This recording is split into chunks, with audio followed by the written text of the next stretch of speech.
West Coast Cookbook and Speakeasy with Chef Justice Putnam.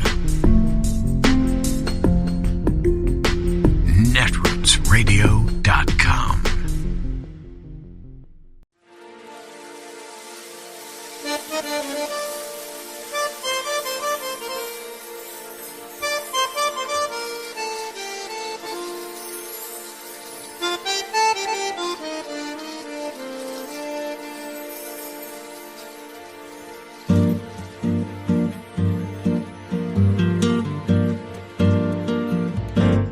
Je voudrais du soleil vert, des dentelles et des théières, des photos de bord de mer, dans mon jardin d'hiver.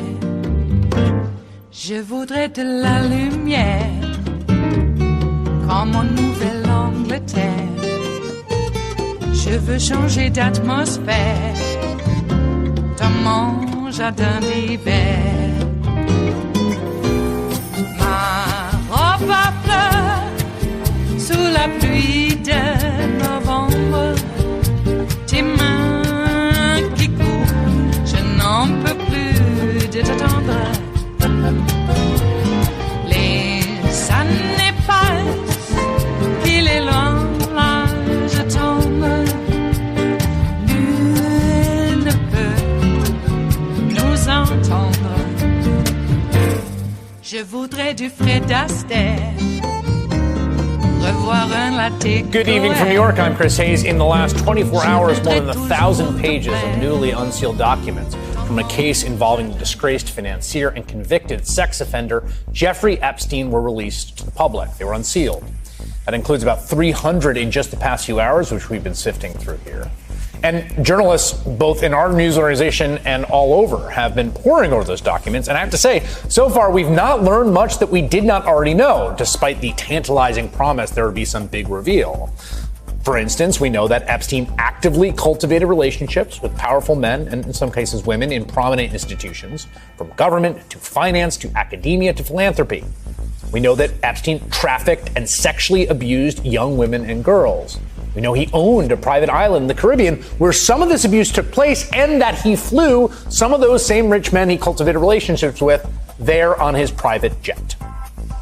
But the lack of some big bombshell revelation in the new documents has not stopped Fox News and others in right-wing media from going absolutely all in on this story. And while information about Epstein and the horrible things he did to his victims is absolutely newsworthy, we've covered it on the show quite a bit, the extent to which Jeffrey Epstein has become a kind of totem among a certain sort of conspiratorial right-wing politics is both fascinating and quite instructive to me. To some on the right, Jeffrey Epstein is the skeleton key that unlocks the Illuminati and the secret cabal of child sex traffickers that the proverbial they don't want you to know about. And with that comes a host of cascading associated conspiracies about everything from vaccines to cell phone towers. And to be quite clear here, it really is the case that Jeffrey Epstein was enmeshed in the upper echelons of American society in a totally disgusting and shameful way. That reality, though, is sort of the bedrock for what's built atop it. And that is built atop it is an obsession with him that has transcended those basic facts in a way that gets tied up with a whole number of other right-wing fever dreams. We actually saw just a perfect example of this a couple days ago when Aaron Rodgers, the broken-down NFL quarterback and vaccine conspiracy peddler, went on an ESPN program that he's paid to go on and baselessly smeared late-night TV host Jimmy Kimmel as one of Epstein's associates. This has something to do with the Epstein list that came out? Feels like That's supposed to be coming out soon. Look at this guy. He's been waiting in his wine cellar. Yeah. I've been waiting in my wine cellar for this thing. A lot of people, including Jimmy Kimmel, are really hoping that doesn't. All right. Obviously, a clip from this particular program was run on Jimmy Kimmel's show whenever Aaron brought up the list, and then Jimmy mocked him for it. Mm-hmm. Aaron has not forgotten about that, but here we are, sitting right in front of that nice bottle of scotch. Mm-hmm. What do you say? I'm waiting to celebrate something. Oh, yeah. He's been waiting. That's the one. You've been waiting. Hey, I'll tell you what. if that list comes out, I definitely will be popping some sort of bottle.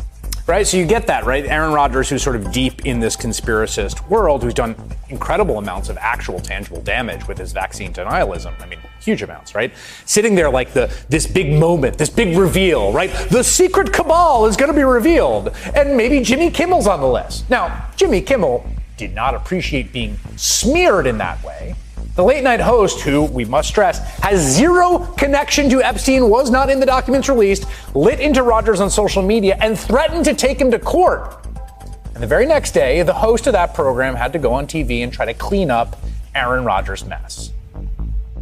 I can see exactly why Jimmy Kimmel felt the way he felt, especially with his position. But I think Aaron was just trying to talk shit. Now, did it go too far? In a lot of people, Jimmy Kimmel certainly said that was the case. We and I immediately upon it happening, trying to be like, ooh, you know. But that is Aaron and Jimmy.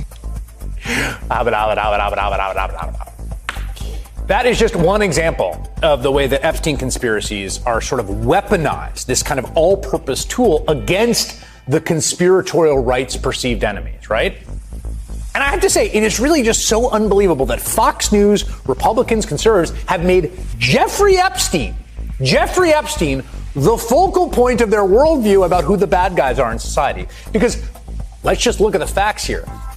The guy in American politics most closely associated with Epstein, and particularly Epstein's scandals, is, I think, inarguably Donald Trump. Back in 2019, when Epstein was arrested for sex trafficking charges, there was renewed interest in his past misdeeds, including, crucially, that he had been nailed for this before and had pled guilty in 2008 for what prosecutors called soliciting an underage prostitute. But it was that sweetheart deal that Epstein received as a result that became an issue. The highly unusual plea agreement allowed billionaire hedge fund manager Jeffrey Epstein to spend a mere 13 months in county jail, when the federal government may have had enough evidence to put him in prison for life. This, according to police and prosecution documents obtained by NBC News. And tonight, there's a new focus on the prosecutor who helped arrange that deal a decade ago. Now the Secretary of Labor. Okay, remember this? The number one example of the elite lack of accountability for this guy, Jeffrey Epstein, is the fact that a U.S. attorney hammered out this plea deal that was just unheard of, that just basically let him get away with it and then go back to reoffending. The guy that gave him that deal, Donald Trump appointed him, Alex Acosta, in his cabinet. The guy who gave the Epstein deal. He got a cabinet position because he was appointed by Donald Trump. And it was a big scandal at the time. Acosta ultimately resigned in 2019 amid renewed interest in the Epstein case, although he defended the plea deal until the end. A lengthy investigation from Trump's Department of Justice ultimately found that Acosta exhibited poor judgment, although it cleared him of any official misconduct. Now, around the time that Epstein was negotiating that deal, the one that basically allowed him to more or less get away scot-free and go back to reoffending, he was represented by a number of high-profile attorneys, including former counsel O.J. Simpson, Alan Dershowitz, and former Bill Clinton investigator Ken Starr. You may remember those two men for a different reason. Back in 2020, Donald Trump brought both of them on to assist his legal defense during his first impeachment trial. Get me the Epstein defense team! We should note, both men have defended their actions as Epstein's lawyers. Dershowitz also declined to comment to NBC News about these new Epstein documents. And not long before that impeachment trial that they defended him in, remember, Jeffrey Epstein famously died in federal custody in a federal detention center here in New York City. That was the incident. It sparked countless Epstein didn't kill himself memes that went everywhere in the conspiratorial part of the internet. It transformed the sex offender into the current status of kind of fulcrum of right-wing conspiracy theories worldwide. Now, investigators later said Epstein was not killed, that it was in fact a suicide, and that it occurred amid, quote, significant misconduct at the federal prison. A federal prison under the purview of the Department of Justice, which at the time was run by, let me see if I have this right here. Oh yeah, Trump's Attorney General Bill Barr. Bill Barr called Epstein's death a perfect storm of screw-ups, sort of a passive way to describe a debacle that happened under your authority. So Donald Trump's Justice Department was overseeing Jeffrey Epstein when he died in prison. Of course, the real link here is the personal relationship between Donald Trump and Epstein himself, the one you see on your screen right now. Trump has denied any connection to Epstein's crimes. He declined to comment to NBC News about these new documents, but it's undeniable, it's just an established fact, the two men were once friendly. Back in 1992, before Epstein's first arrest, the two men were captured on video, partying at Trump's Mar-a-Lago golf home, and, crucially, leering at women together. 1 decade later, Trump went on the record with New York Magazine to praise Epstein in these words, and I will quote them. "I've known Jeff for 15 years. Terrific guy. He's a lot of fun to be with. It is even said he likes beautiful women as much as I do, and many of them are on the younger side. No doubt about it, Jeffrey enjoys his social life." That's a hell of a quote, isn't it?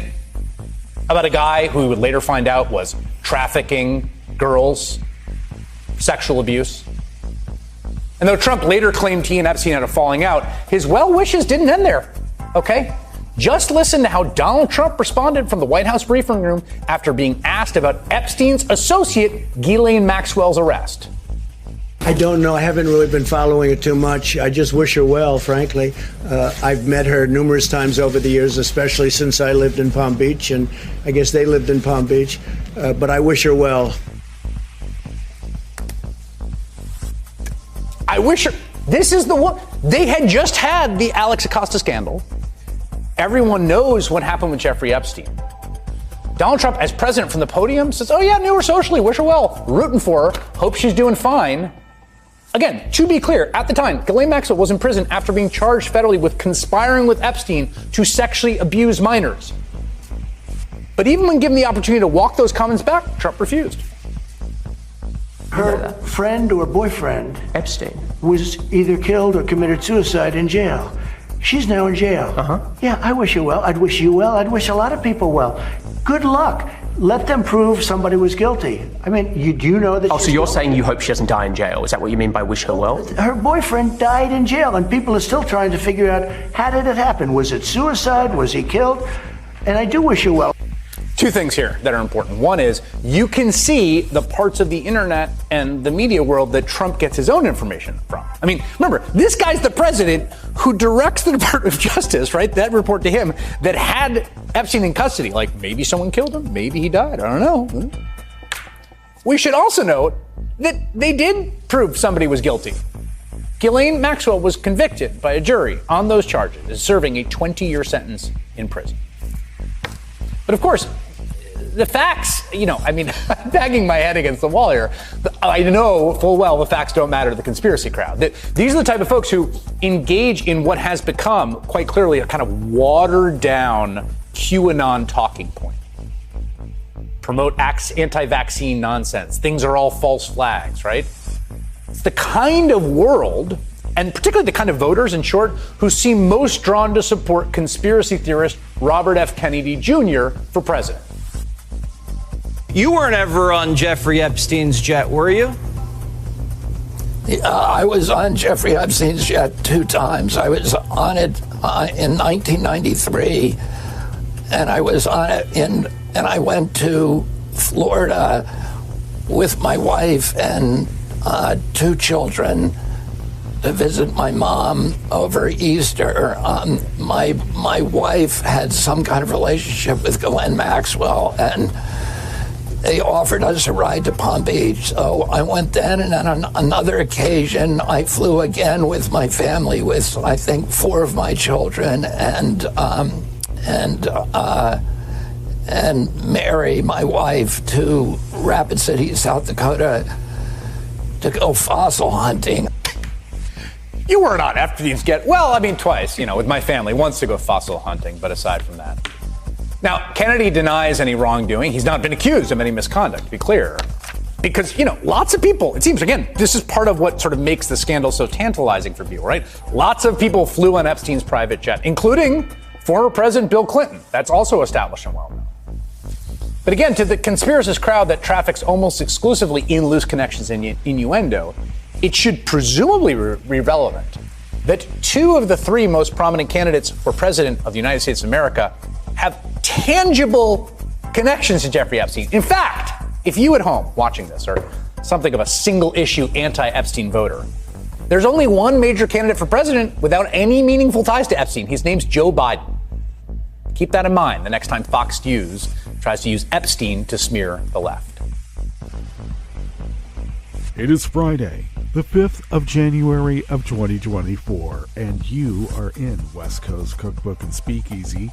I am your chef de cuisine, Justice Putnam. Gunner the English Bulldog is our snoozing sous chef. Precious, the little Yorkie, she's our door girl, and she will be seating you directly for our especially special daily special, Blue Moon Spirits Fridays, because we are all night hawks in the Diner of Life. Oh my. Well, these holiday periods always throw me off a little bit. Here we are at Friday already, and then we also had some very important medical appointments to take my mom to, and as you know, we had to have what we call in the biz a clip show. A show of clips, and to take mom to her follow-up appointment from her echogram, I think is what it was called, echo test for her heart. And as we mentioned, she's given the okay that her heart is strong enough so she can have this procedure done on her carotid artery that has some major blockage, and we don't want her to have a stroke. We don't want anyone to have a stroke. So, waiting for the surgical team to let us know when that procedure will be done, and I presume it's supposed to be quick. At least that's what the intimation was. So, we're on pins and needles for that, but at least we know mom's... Actually, they said mom's heart is better than it was last year. Or, well, actually, since she had an infarction in March last. So that was good news, too. So, wow. Anyway, there's that. And then, of course, I suppose it's big news. Which one is it? Epstein? Well, we have that news. But everybody is talking about Trump's emoluments violations, which... it's all the same news that we knew about from years previous when we, the Democratic Party or the Democratic representatives, brought it up. And then it was shut down when Comer and his cohorts took over and continued the insurgency. Well, actually, that's what an insurgency is, when electeds are involved in, well, the coup. The insurrection. Now they are insurgents. Mm-hmm. So when his cohorts of insurgents took over and clamped down on that investigation, very similar to what Trump did with everything that had to do with Russia at all levels.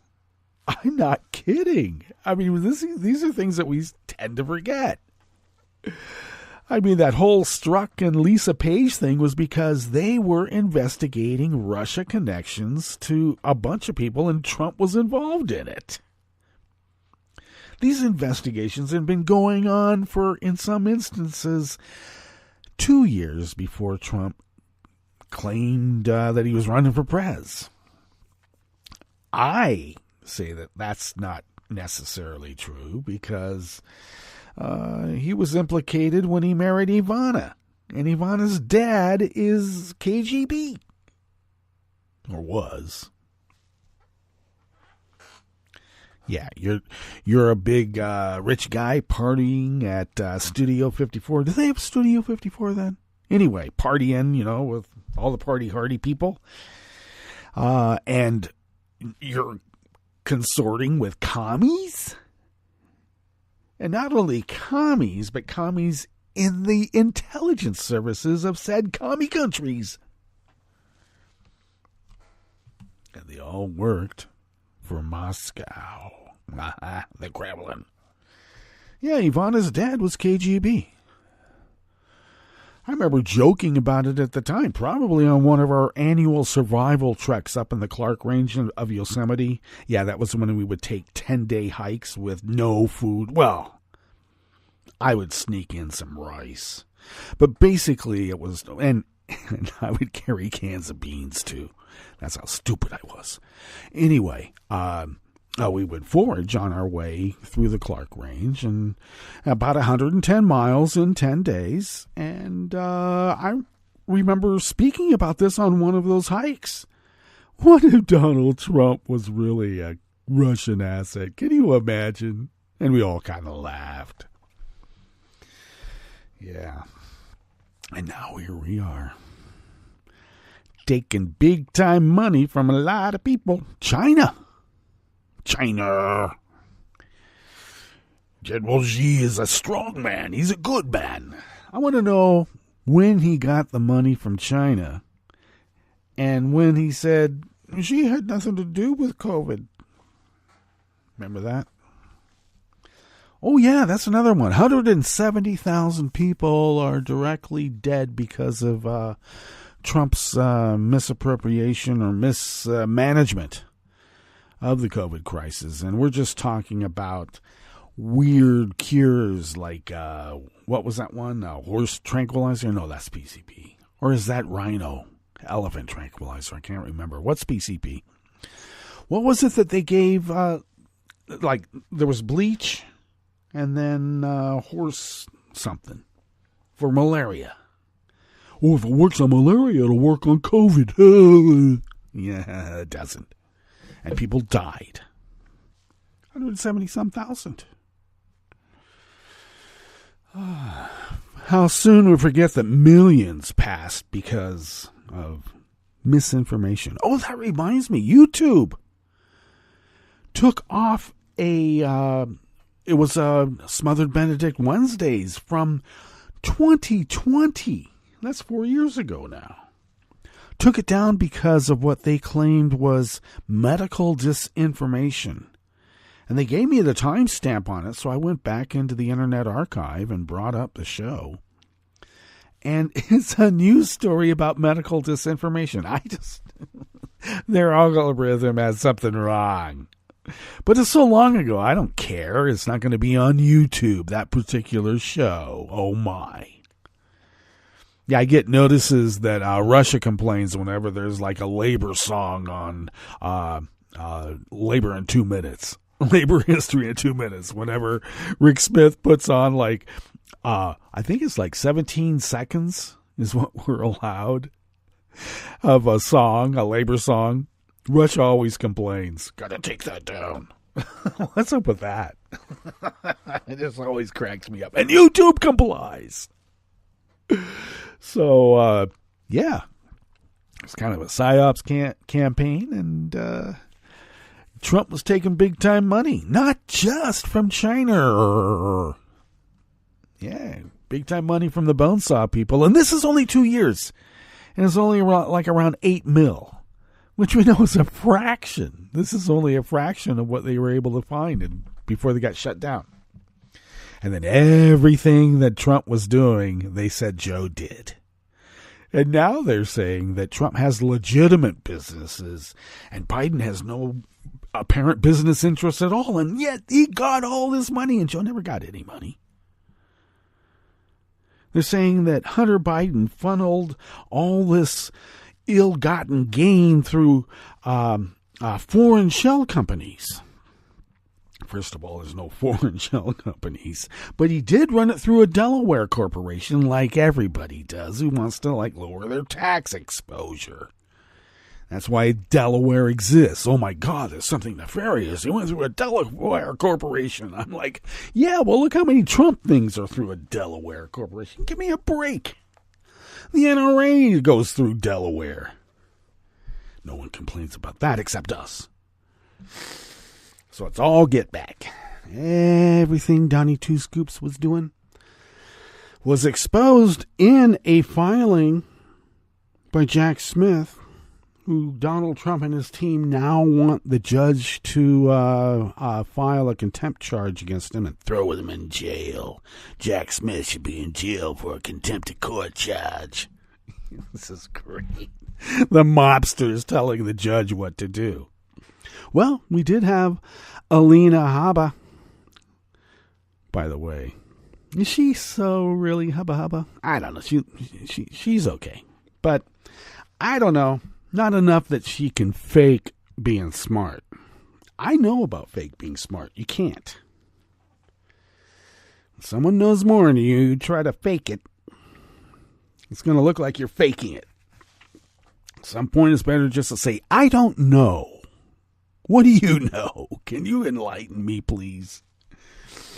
And then you can go out there and, use a little bit of knowledge as a dangerous thing, because that is the American way. Anyway, Alina Habba said that they expect to fare well at the Supreme Court because Trump stacked the Supreme Court. And if Kavanaugh wants to continue drinking a beer with his hands instead of out of a straw, he'll know what to do.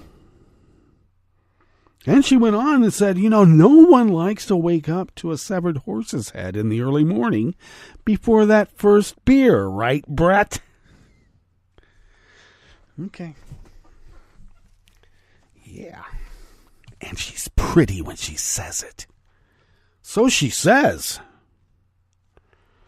All right, what do we have in store for you here in the rest of this salon that we call West Coast Cookbook and Speakeasy on this Blue Moon Spirits Fridays? Yes, the French 77s are virtually mixed and poured. For your imbibing pleasure, do take care.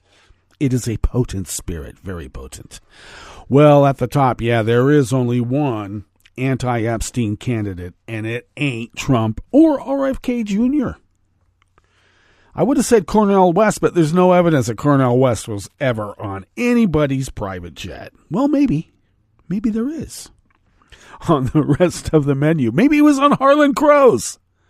That's who's funding him, isn't it? Yeah. On the rest of the menu, hey, Baltimore celebrated an historic 20% drop in homicides, even though the patrons at that MAGA diner feel like it's actually much, much higher. Yeah, the cities are burned to a crisp and homicides are at record levels. Yeah, low record levels. An embattled Sacramento, California City Council member has resigned following a federal indictment. It's a little bit even more nefarious than it sounds. And the New Mexico governor has proposed a 10% spending increase amid a hefty windfall from oil and gas production. So royalty payments are finally coming in. After the break, we move to the chef's table where the European Union has targeted the world's biggest diamond miner as part of its Russia war sanctions. And a pair of British neo-Nazi podcasters have been sent to prison on terror charges for targeting Prince Harry and his young son. All that and more on West Coast Cookbook and Speakeasy. Bon appetit.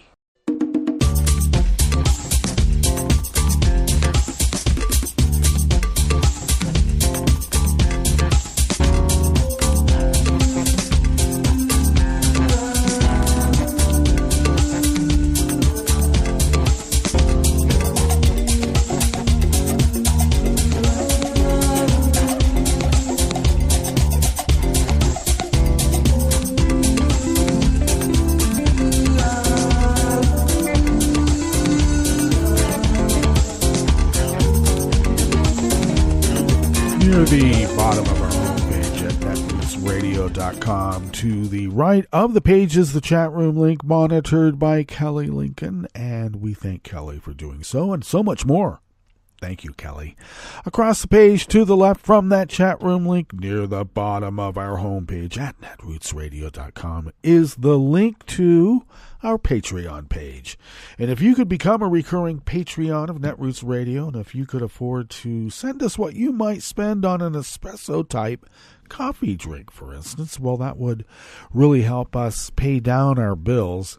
And your generosity has allowed us to do so over these many years, and thereby fulfilling our civic duty as the founders originally intended so many, many years ago. All kidding aside, any generosity would be greatly appreciated, especially this time of year when the, much larger bills come due where they want the whole year. Thanks. Okay, well, we'll keep doing it because it doesn't look like the Nazis are giving up. They're not. Darn them.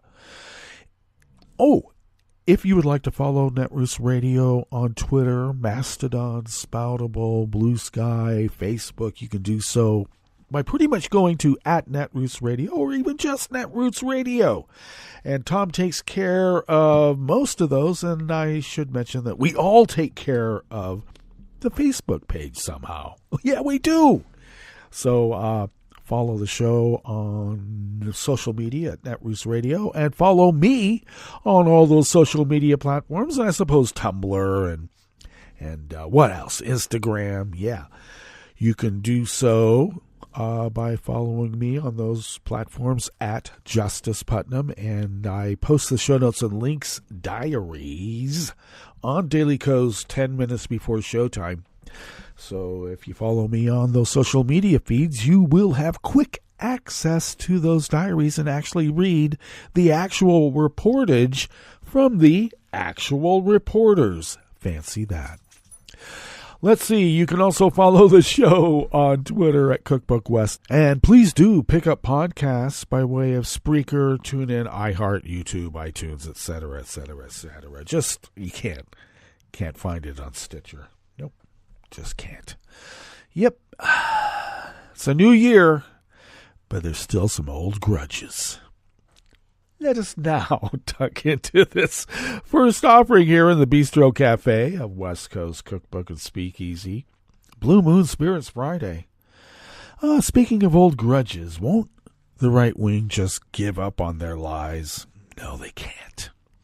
Long plagued, Leah Skeen, or is it Skane, of the Associated Press does bring us this first offering in the Bistro Cafe of West Coast Cookbook and Speakeasy.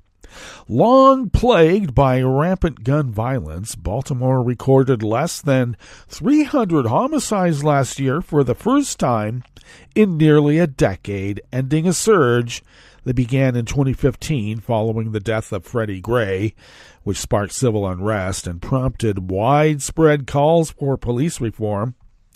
The 20% annual decrease, which city leaders call the largest ever, suggests Baltimore's ongoing anti-violence efforts are working. To some extent, Baltimore's 2023 data is reflected nationwide, as many cities have reported declines over the past several months following a pandemic break. People just got tired of killing each other. Or maybe it's long COVID. Maybe that's the reason.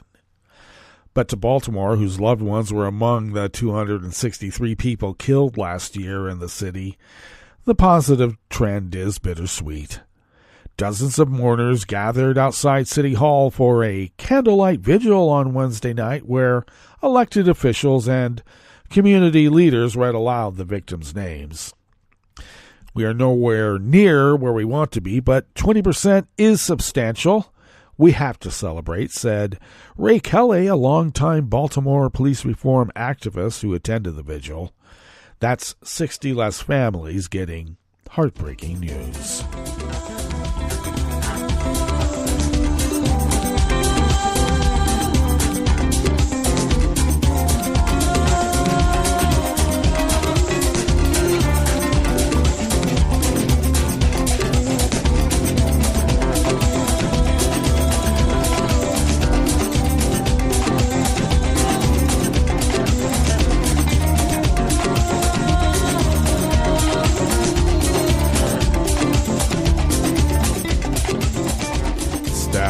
Associated Press brings us this next offering here in the Bistro Cafe of West Coast Cookbook and Speakeasy Blue Moon Spirits Fridays.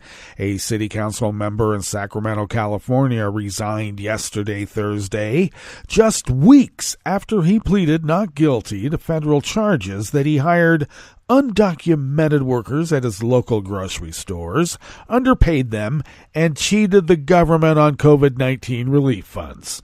The December indictment by the Department of Justice accused Sean Lola 53, of conspiracy to defraud the Department of Labor, possession and use of false immigration documents, obstruction of agency proceedings, and wire fraud. The Justice Department also determined that Loli does not live in the district he represents, but in Granite Bay, northeast of the city, which the Sacramento Bee first reported in June of 2022. Mayor Darrell Steinberg and some council members publicly called for Loli's resignation in late December. I am stepping down because of the recent politically motivated circus that Mayor Steinberg has created and his attempt to cover up his many shortcomings as the mayor of Sacramento. Lola Lee said in a video message posted on YouTube, I love this city and my district too much to let the mayor use my situation as a distraction. It is not fair to Sacramento and his constituents. Let the voters decide. Yeah, he loves his district so much he doesn't live in it.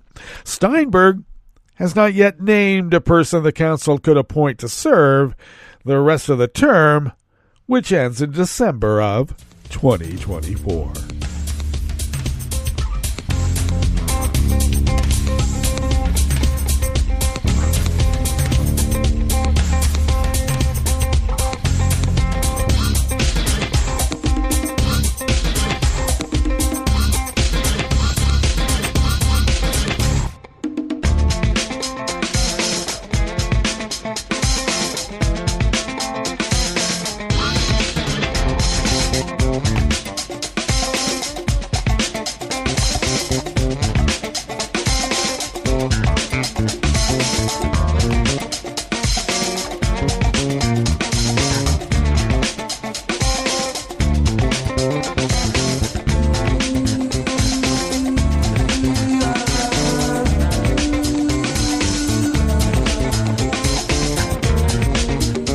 Lee of the Associated Press brings us this final offering here in the Bistro Cafe of West Coast Cookbook and Speakeasy.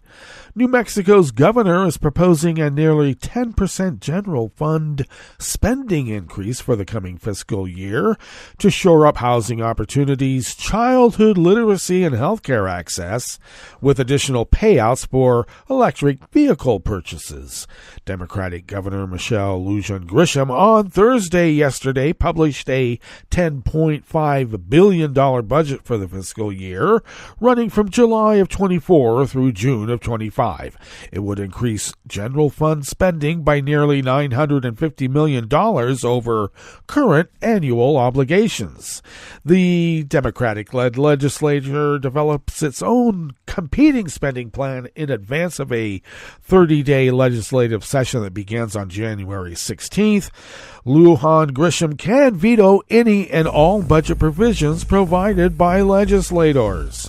The nation's number 2 oil-producing state anticipates a multi-billion-dollar surplus for the coming fiscal year, driven largely by oil and natural gas production in the Permian Basin that underlies southeastern New Mexico and western Texas.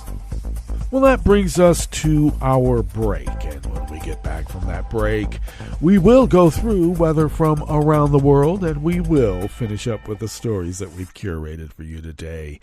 You are listening to West Coast Cookbook and Speakeasy, and we will be right back. You are listening to netrootsradio.com. Please hang up and try again.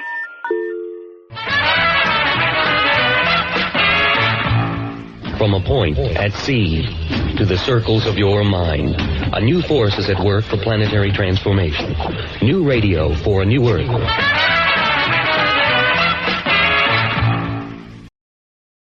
This is Take Two Movie Review. I'm Clinton Johnston. This week, Clever Fishies. Believe it or not, I have a lot of patience for big blockbuster Hollywood movies, because they look like they're so hard to do well. There's so much money on the line, the pressure must be enormous. And that much money on the line is a disincentive to taking bold creative steps, thus pushing you to check off the boxes of the familiar and reliable. Of course you want to open the most wallets, and that desire can dissuade you from tackling the issues that we care about and fight over, which behind the back hand ties you from making important and interesting stories. In the 40s and 50s, there were filmmakers who wanted to make anti-racist films who were stymied by studio owners who didn't want to lose those racist ticket dollars, under the probably correct belief that in terms of audience acquisition, it's better to disappoint than to offend. So what does all of this have to do with Aquaman and the Lost Kingdom? Well, I was all ready to come to you and complain that, in these times, you couldn't have half a brain and a third of a soul and make an Ocean King hero movie that wasn't about global warming, or at least about the island of garbage in the Pacific. And yes, this sequel doubles down on Jason Momoa's Roadhouse, I'm a good family man and a great ass-kicker name-taker Aquaman who's threatened by Manta, you let my father drown, prepare to die, all dancing to a Leonard Skinner drumbeat of family, family, family, family. But not only does the movie mention global warming, it makes it the main threat, but how it does it is fascinating. Aquaman and the Lost Kingdom finds a way to avoid targeting any of the economic, political, or social practices or practitioners that are causing our worldwide problem, and offers a solution that talks of global unity without seeming to ask for any changes in our status quo. Thus, they address the civilization-threatening elephant in the room without pissing off powerful climate killers and ideologically affiliated moviegoers. It's very clever. Aquaman won't save our world, but his movie is very clever. This has been Take Two Movie Review. I'm Clinton Johnston. Catch up with us at TakeTwoMovieReview.com and feed us back on our channel on YouTube.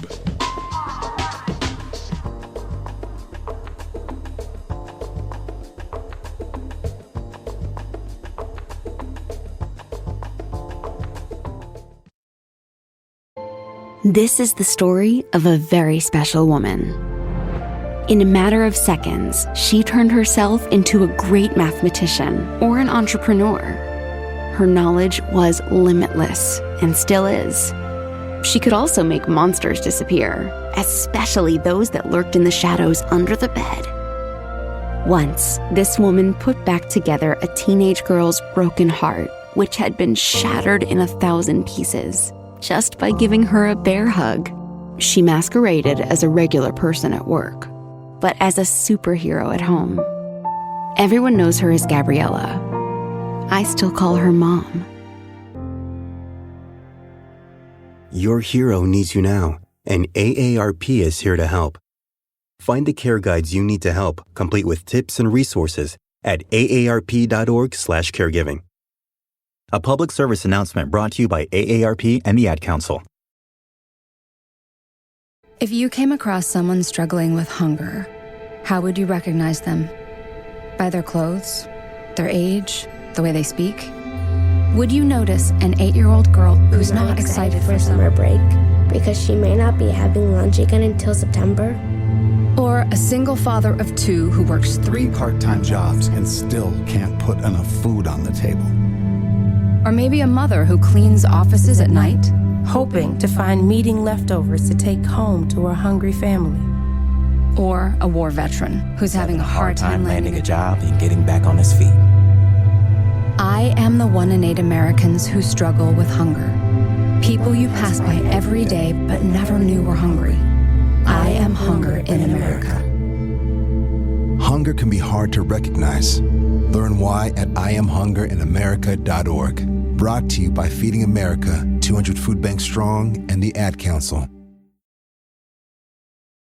Hi, I'm Tom Hartman, and since you're listening to netrootsradio.com, show your progressive side and go to the donate button on the bottom of the homepage. It's progressives like you who power Netroots Radio and keep the progressive message beaming everywhere 24 hours a day. Just go to our donate button at the bottom of netrootsradio.com. Thank you for keeping progressive radio at full power.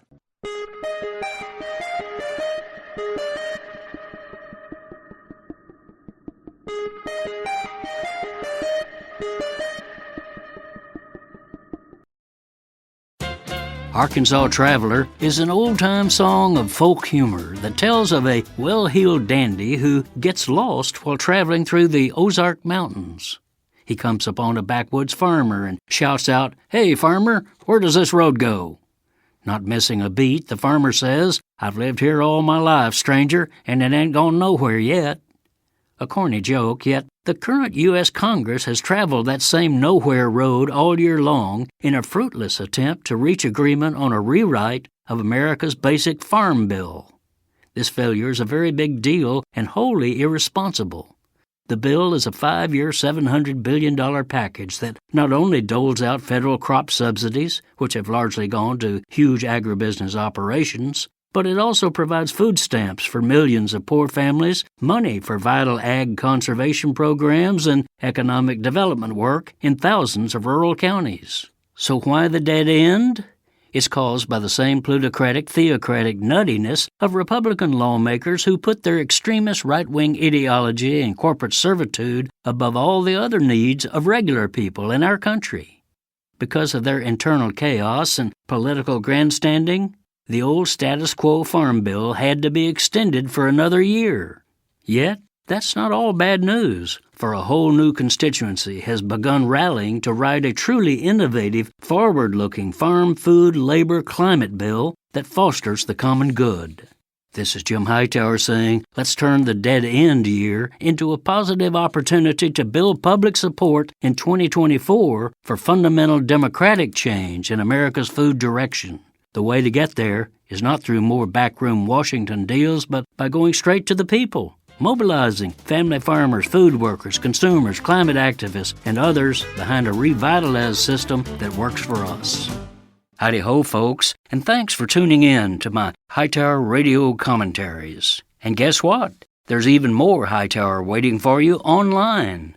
Subscribers to my Substack newsletter, Jim Hightower's Lowdown, get commentaries, articles, interviews with progressive sparklies, live events, historical nuggets, and more.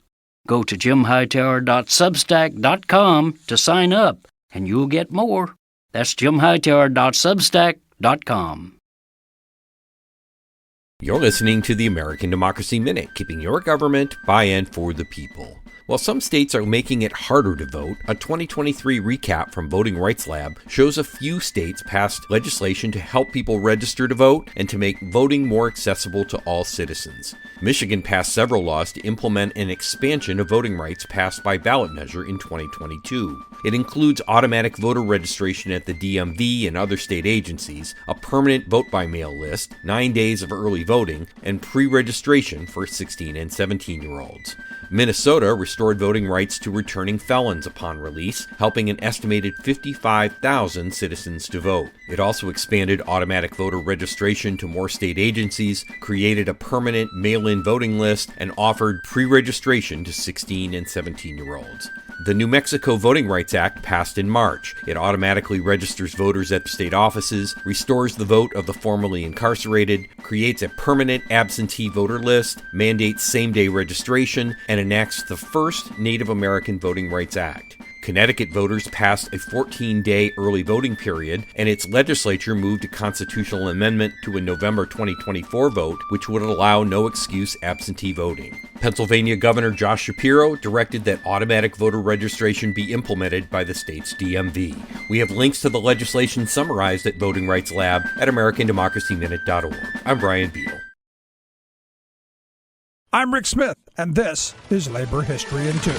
On this day in labor history, the year was 1804. That was the day Ohio became the first non-slave-holding state to enact a series of black codes. Ohio had previously been a part of the Northwest Territory, which barred slavery in 1787. When Ohio entered the Union in 1803, its Constitutional Convention had established the previous November that slavery would not exist in the state. But delegates were split evenly regarding black suffrage and ultimately voted to disenfranchise African Americans. Several months later, Ohio caved to pressure from the nearby slaveholding states of Kentucky and Virginia. The state enacted codes to restrict immigration of free blacks and runaway slaves. In order to settle and work in Ohio, blacks had to present a certificate of freedom, register, and pay a registration fee. The black codes also enforced compliance with fugitive slave laws and set a precedent for neighboring northern states to develop their own.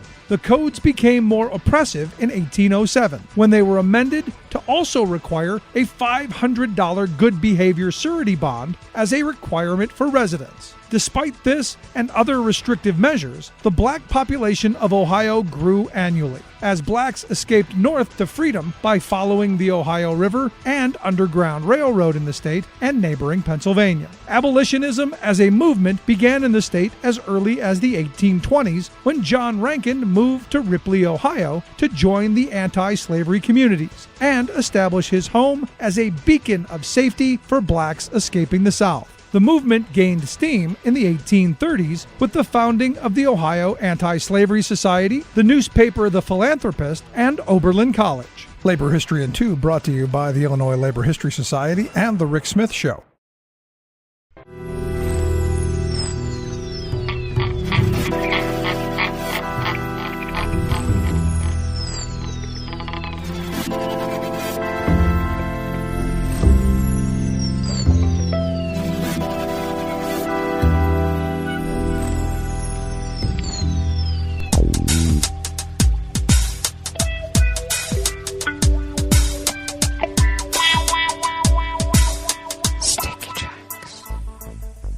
Thank you for accompanying us here to the chef's table at West Coast Cookbook and Speakeasy Blue Moon Spirits Fridays, because we are all Nighthawks in the Diner of Life.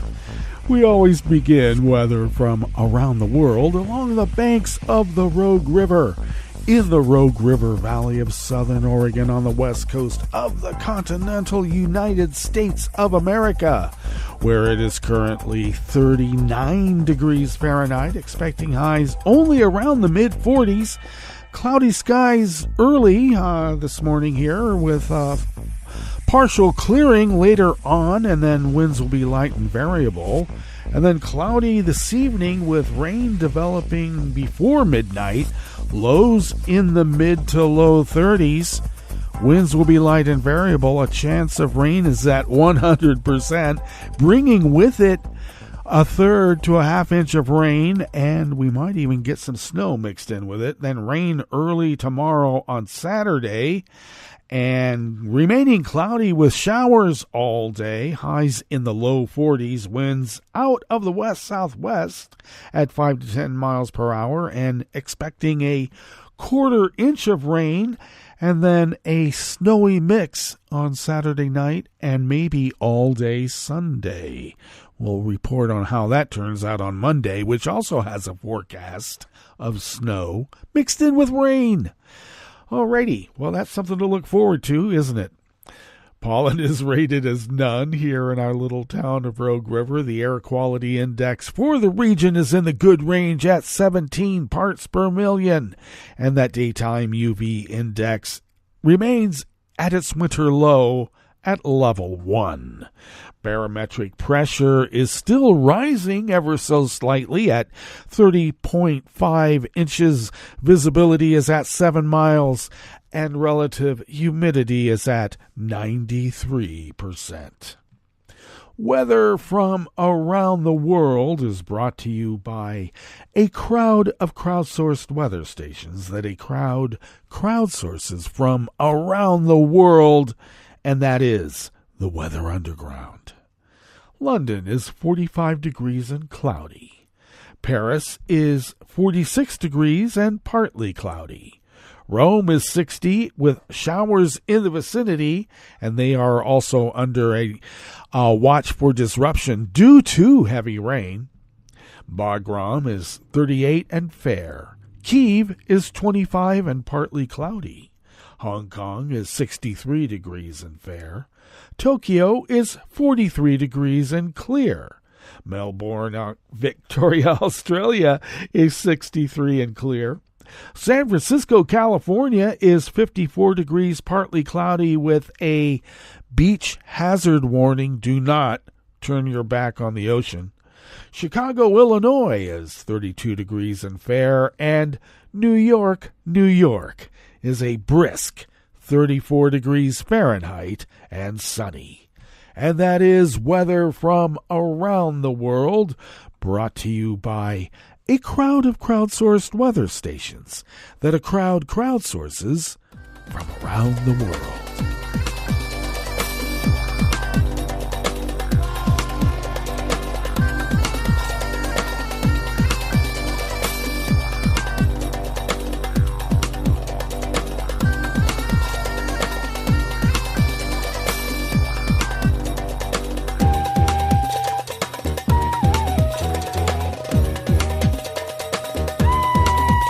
Staff at the World Desk of the Associated Press brings us this first amuse-bouche here at the Chef's Table at West Coast Cookbook and Speakeasy, Blue Moon Spirits Fridays. The European Union imposed sanctions on the world's biggest diamond mining company and its chief executive officer as part of what it called its unwavering commitment to Ukraine in the war against Russia. The move targeted Alrosa, which accounts for about 90% of Russia's diamond mine production, and its CEO, Pavel Marinachev. The EU headquarters said the company constitutes an important part of an economic sector that is providing substantial revenue to Moscow. It means Alrosa's assets in Europe will be frozen, and EU citizens and companies will be barred from making funds available to the company. Marinachev, who was appointed CEO last May for 3 years, also faces a travel ban in Europe. The EU had already banned the import, purchase, or transfer of Russian non-industrial, natural, and synthetic diamonds and diamond jewelry from January 1st. The measure applies to diamonds originating in Russia, exported from Russia, transiting through Russia, and Russian diamonds processed elsewhere.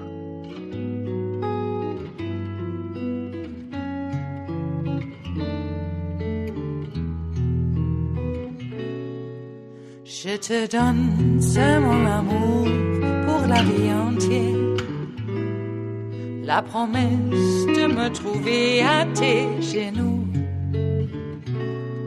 Aussitôt que tu m'appelles, rester toujours fidèle, c'est tout, c'est tout. Je te donne tous mes printemps, mes étés de mer, mes automnes quand les feuilles tombent partout. Si ce n'est pas une bonne affaire, je te donne tous mes hivers. Brian Melly of the Associated Press brings us this final amuse-bouche here at the Chef's Table at West Coast Cookbook and Speakeasy. A neo-Nazi podcaster who called for the deaths of Prince Harry and his young son received a prison sentence yesterday, Thursday, along with his co-host. The sentencing judge in London called the duo dedicated and unapologetic white supremacists who encouraged terrorism. Christopher Gibbons and Tyrone Patton Walsh espoused racist, anti-Semitic, Islamophobic, homophobic, and misogynistic views, and encouraged listeners of their Lone Wolf radio podcast to commit violent acts against ethnic minorities, authorities said. Using aliases on their show, the pair said the white race was likely to be genocided unless steps were taken to fight back. They approved of a day when so-called race traitors would be hanged, particularly those in interracial relationships. Prince Harry's wife, Meghan, of course, is biracial. On one episode, Gibbons said the Duke of Sussex should be prosecuted and judicially killed for treason, and called Harry's son Archie, who is now 4, a creature that should be put down. Gibbons, age 40, was sentenced to 8 years in prison, the Metropolitan Police said. Patton Walsh, age 34, was given a 7-year term. Both will be on the equivalent of probation for 3 years after their release. The London men started Lone Wolf Radio, which had 128 subscribers and around 9,000 views of its 21 episodes in June of 2020. The two celebrated right-wing extremists who carried out mass murders in Norway, Christchurch, New Zealand, and Charleston, South Carolina. They also posted images of a Nazi executing a Nazi man at the edge of a pit of corpses and Nelson Mandela being lynched. A Kingston Crown Court jury convicted them in July of 8 counts of encouraging terrorism. Well, that brings us to the end of our broadcast period for the day and the week. But you do know Netroots Radio broadcasts on, and we will meet up here on Monday for River City Hash Mondays. So do stay tuned to Netroots Radio all day, all night, and all weekend for all the breaking news as it breaks. And we will meet up here on Monday, right here in West Coast Cookbook and Speakeasy. Bon appetit.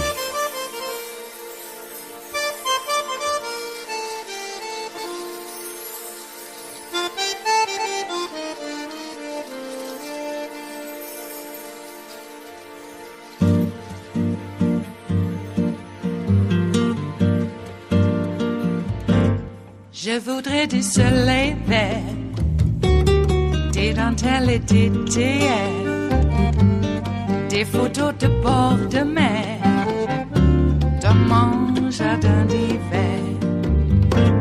Je voudrais de la lumière, comme en Nouvelle-Angleterre. Je veux changer d'atmosphère, dans mon jardin d'hiver. Ma robe à fleurs, sous la pluie de novembre, tes mains qui courent, je n'en peux plus de t'attendre. Les années passent, qu'il est loin, là je tombe.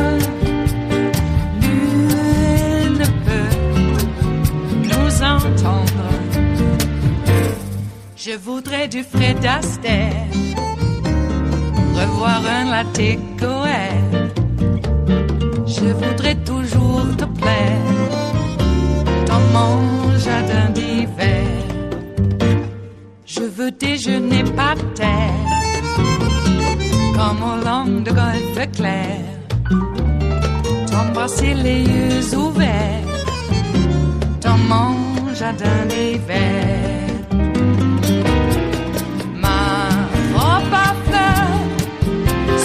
Pluie de novembre, tes mains qui courent, je n'en peux plus de t'attendre. Les années passent, il est loin, là je tombe. Nul ne peut nous entendre. Ba-da-da-dum-di-da-dum. Ba-da-da-dum-di-da-dum. Ba-da-da-dum-di-da-dum. Dans mon jardin d'hiver. Ba-da-da-dum-di-da-dum. Ba-da-da-dum-di-da-dum. Ba-da-da-dum-di-da-dum. Dans mon jardin d'hiver. Dans mon jardin d'hiver. Dans mon jardin d'hiver.